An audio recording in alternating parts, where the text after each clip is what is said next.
Stephen C. is asking, President Biden, reports say, is asking to waive an important vetting process for Afghan refugees coming here after our withdrawal.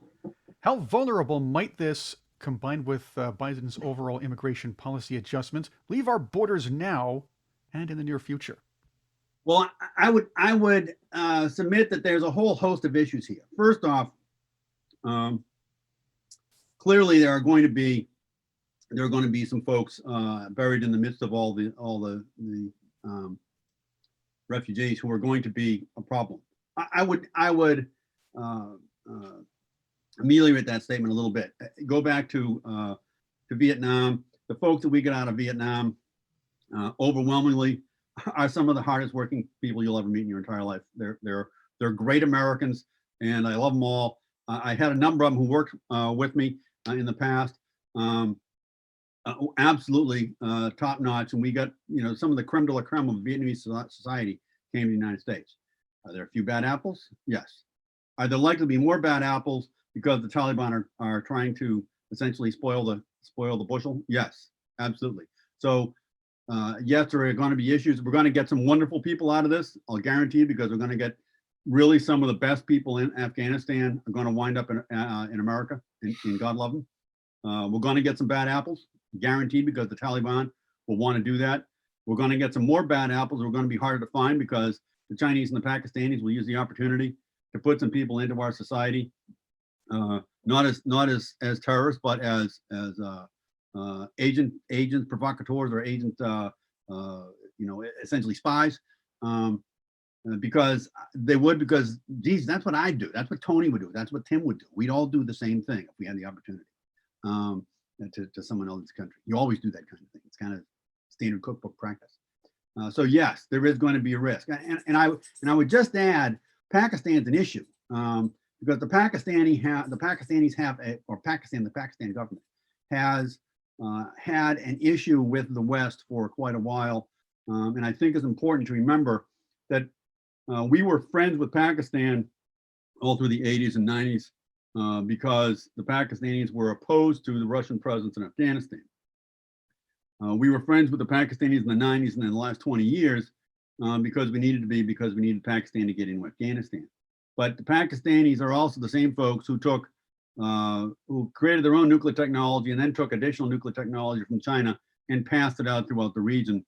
And you can make an excellent argument that Pakistan is not our friend. And what we really need to do is take a hard look at some other folks in the region named India and really focus on improving our relationship with India now that we no longer need Pakistan to get into Afghanistan because we're not in Afghanistan. The other thing about it is that this concern over bad people coming in from Afghanistan is greatly exacerbated. DHS Secretary Mayorkas has told us that, for example, the southern border of America is closed. Visibly, that is nonsense. There is no vetting going on, no effective vetting going on at the southern border. If you then look at the vetting that went on in Kabul as these planes came out, it's again grossly apparent that many of the Afghans who got onto those planes did so totally unvetted. There were crowds running across the airport who had climbed the walls and what have you, and because they were faster across the apron than anybody else, they were allowed onto planes to be airlifted out to Qatar and beyond. So the amount of vetting and the seriousness of that vetting across the board is highly questionable, thanks to the competence of people like Secretary Mayorkas, whose any statement is unbelievable. His credibility was shot by saying the southern border is closed.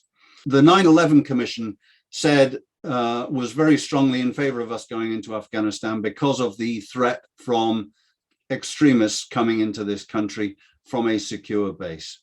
The 9/11 Commission was the one that said all this vetting should be done. This current State Department are the bunch that threw that out of the window, although they used it as an excuse to not allow some evacuees onto the Kabul airfield to be evacuated. So some planes came out relatively empty, certainly with spare capacity on them.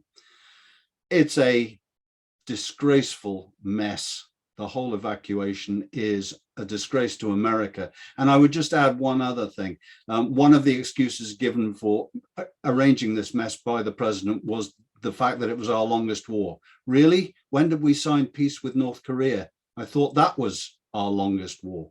And in North Korea, in South Korea, we've maintained 28,500 troops. In Japan, we have 50,000 troops. In Germany, we have 38,000 plus troops. And we've had them there for a hell of a lot longer than we've had anything in Afghanistan. The situation seemed to me to be calm 6 months ago, a year ago, and we were doing it with 6,000 or less troops. Why was there this sudden urgency to get everybody out? And especially, why was it so urgent that it had to be done by abandoning Americans and allies? We've never left South Korea. The state of war has never ended. There is an armistice, but there still is a technical state of war which exists. We have armed camps. We have military patrols. I've been to the DMZ. The DMZ is a very dangerous place. People die there on a regular basis because there is a war.